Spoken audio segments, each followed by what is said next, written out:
జుట్టు పట్టుకొని మంచం కోడికిచ్చి కొట్టేస్తే ఇక్కడ తల పగిలిపోయింది. బ్లడ్ కారిపోతుంది. తర్వాత ఇంకా నేను బాగా భయపడిపోయాను. ఇంకా కొడుతూనే ఉన్నారు. మాకు పెదాలు పగిలిపోయినాయి. అంతా పగిలిపోయింది.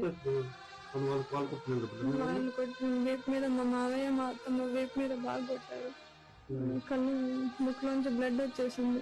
నేను బయటికి వెళ్ళిపోతూ ఉంటే ఆయన డోర్ క్లోజ్ చేసేసి జుట్టు పట్టుకొని డోర్ కేసి కుద్దేశాడు.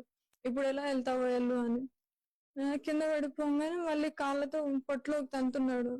నువ్వు రూపాయి తీసుకురావు, నిన్ను నేను పోషించాలా, నిన్ను నేను సాదుకోవాలా, నువ్వు నాకు ఫ్రీ, నేను చూసుకోవడానికి నేను ఏం చేస్తున్నావు, ఇంట్లో పడి వింటున్నావు అని చెప్పేసి బాగా ఇబ్బంది పెట్టేశాడు. ఒక 5 నిమిషాలు మా అత్తమ్మ మా మామ కూడా బాగా కొట్టేశారు. అప్పటికే మొత్తం ఆయన చెయ్యి మొత్తం బ్లడ్ అయిపోయింది. నాకు ఇంక కళ్ళు తిరుగుతున్నాయి. నన్ను వదిలే, దయచేసి నన్ను వదిలే, నన్ను చంపేవు అని నేను ఎంత బతిమాలినా గానీ, నేను చంపిన కుక్కని చంపినా ఒకటే అందరికీ నమస్కారం. నేను మీ గోపాలకృష్ణ కురుపులు. విన్నారు కదండి ఈ అమ్మాయి పరిస్థితి. ఈ రోజుల్లో ఇలాంటి పద్ధతి గల అమ్మాయిలు భారీగా దొరకడం భర్తకు చాలా అదృష్టకరమైంది. అలాంటి పద్ధతి గల అమ్మాయిల్ని ఇలా అత్తమామలు భర్త కట్నాల కోసం వేధించడం అనేది చాలా దరిద్రమైన విషయం అండి. ఎంత పాపం అంటే అంత పాపం అండి. ఇలాంటి అమ్మాయి పద్ధతి గల అమ్మాయి మనకు దొరకడం అనేది మన అదృష్టం.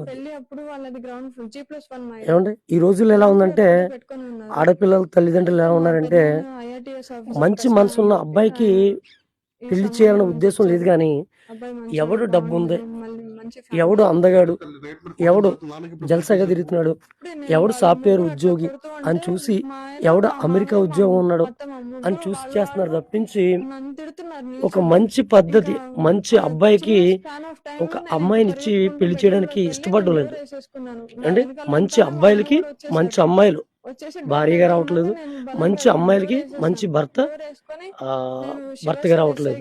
ఎలాంటి వాళ్ళు అంటే మంచోళ్ళకి చెడ్డోళ్ళకి మంచోళ్ళు అన్న విధానంలో ఈ రోజున పెళ్లిళ్ళు జరుగుతున్నాయి. కాబట్టి ఇలాంటి మంచి అమ్మాయికి అలాంటి భర్త రావడం అనేది తప్పు అని అనడం. వాళ్ళ మనస్తత్వం మార్చుకుని ఇలాంటి మంచి అమ్మాయిని పద్ధతి గల అమ్మాయిని ఎలా మనం కంటికి రెప్పలా కాపాడుకోవాలి అనే ఉద్దేశంతో ముందుకెళ్ళాలని నేను ఈ అమ్మాయి తరపున ఒక విషయాన్ని నేను వివరించి మరీ చెప్తా ఉన్నాను. నేను ఒకటే చెప్తున్నాను, ప్రతి ఆడపిల్ల తల్లిదండ్రులు కూడా చాలా జాగ్రత్తగా ఉండమని. ఇట్లు మీ గోపాలకృష్ణ కురుపులు.